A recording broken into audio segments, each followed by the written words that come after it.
자, 다음 상담 이야기 나눠볼까요? 이번에는 스카이님이 남겨주신 덕산 테코피아 이야기 나눠보도록 하겠습니다. 매수가는 29,000원이고요. 비중 15% 가지고 계시는데 부탁드립니다. 라고 남겨주셨어요. 덕산 테코피아 29,000원이면 꽤 오랫동안 가지고 계셨네요. 지난해 2월쯤에 한번 나왔던 가격대인 것 같은데 덕산테코피아가 올해 들어서 그래도 상승의 흐름들을 잘 보여주고 있는 상황이기는 한데요. 29,000원까지 조금 더 올라갈 수 있는 가능성 있는지 전략 어떻게 짜요? 자, 이 덕산테코피아 같은 경우는 하는 일 자체는 뭐 굉장히 좀 지금 유망한 그런 업종에 속해 있다라고 보시면 될 것 같고요. 지금 요게 OLED 쪽, 이 OLED하고 오늘 OLED 관련되는 쪽들 디스플레이 쪽이 굉장히 강한 모습이 나왔죠.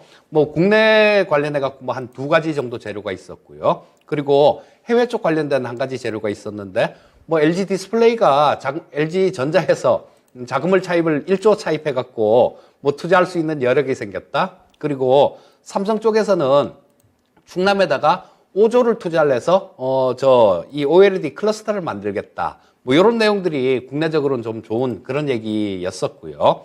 또 한 가지는 해외 쪽에서는 일본에서 뭐 우리나라 OLED를 잡아보겠다고 소니하고 뭐 몇 개 산학연하고 굉장히 좀 많이 이렇게 뭉쳐서 만든 OLED 회사가 하나 있었어요.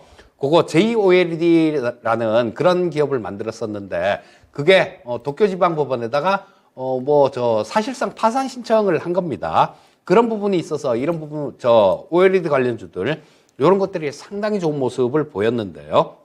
일단 투자 자체가 이렇게 많이 들어간다라면 이런 부분들은 굉장히 좀 나중에는 지금 당장은 지금 경기가 별로 그렇게 썩 좋지가 않지 않습니까? 그러니까 뭐 휴대폰도 바꿀 거 1년 더 쓰고 또 뭐 TV도 바꿀 거 좀 더 보자. 뭐 그런 분위기잖아요, 지금은.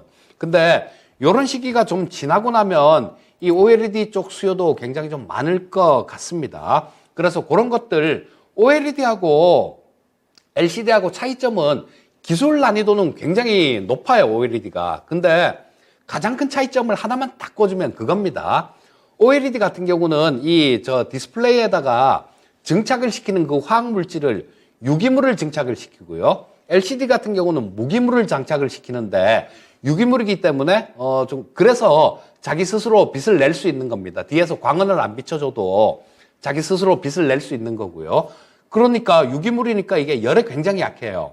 그래서 기술 난이도가 굉장히 높습니다. 아마 일본 쪽이 그거를 이 열에 약하기 때문에 그것 때문에 수요를 이렇게 높이지 못해서 아마 사실상 도산한 게 아닌가 싶은 생각이 들어요.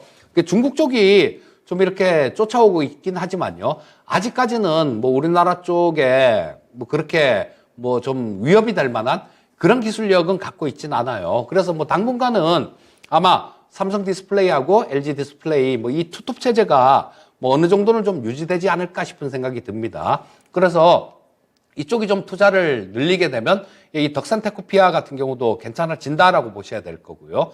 또 하나 이게 지금 당장은 현실화가 되려면 기간이 굉장히 좀 많았는데요. 많이 남은 걸로 보이는데 우리 전고체 배터리 막 이렇게 얘기를 하죠. 근데 이 덕산테코피아 같은 경우는 이 분리막이 없는 무분리막 전극 일체형 전고체 배터리를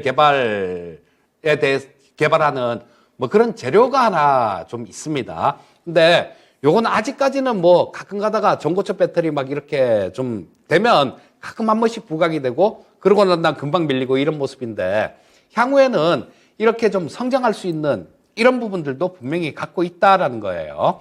근데 그렇게 좋은데 주가는 왜 빠졌냐? 실적 때문에 빠진 겁니다. 자, 실적 부분들 보시면 이게 2021년도까지는 굉장히 좋은 실적을 보여줬었죠.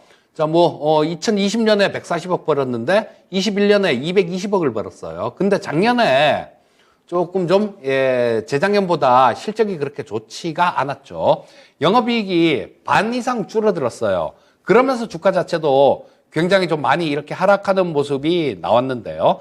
자, 지금 어느 정도 이게 시가총액이 3,600억 정도면 업황이 조금 좋아지면 그렇게 비싼 주가는 아니다라는 생각입니다. 근데 이 OLED 업종이 본격적으로 좋아지려면 시간은 좀 걸릴 거예요. 시간은 좀 걸리고 뭐 그때그때 볼 수 있는 부분이다라면 뭐 전고체 배터리 관련되는 뭐 그런 쪽이 부각이 되든가 그러면 좀 움직이는 모습도 나올 수 있을 겁니다. 그래서 지금 현재 상태에서는 뭐 요거를 뭐 어떻게 하거나 뭐 그럴 종목은 아닌 것 같고요. 자, 지금 보시는 게 주봉입니다. 여기서 보시면 2022년 접어들면서 그냥 급락을 한 모습이었죠. 근데 지금 보시면 조금 이렇게 바닥을 여기서 바닥을 한번 찍었죠. 찍고 지금은 여기 찍었던 고점 그거는 돌파가 된 상태입니다. 그리고 주봉상에서도 60주평선 요거는 돌파가 됐기 때문에 뭐 좀 그렇게 위험한 자리는 아니다라고 보시면 될 것 같고요.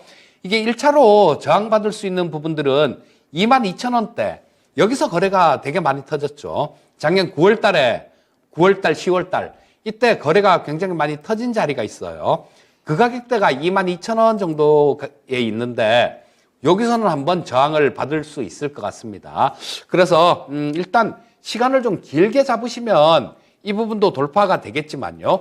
단기적인 관점에서는 뭐 한 22,000원 정도에서는 저항을 받을 것 같습니다. 그 부분 참고를 좀 해보시고요. 길게 보유하신다라면 일단 좀 더 그냥 들고 가셔도 되겠다. 뭐 이렇게 말씀드리겠습니다. 자, 일단 단기적으로는 22,000원을 기준으로 해서 한번 대응 전략 고민을 해보시면 좋을 것 같고요. 장기적으로는 길게 가져간다면 조금 더 보유해도 괜찮다라는 부분까지 참고하시길 바라겠습니다.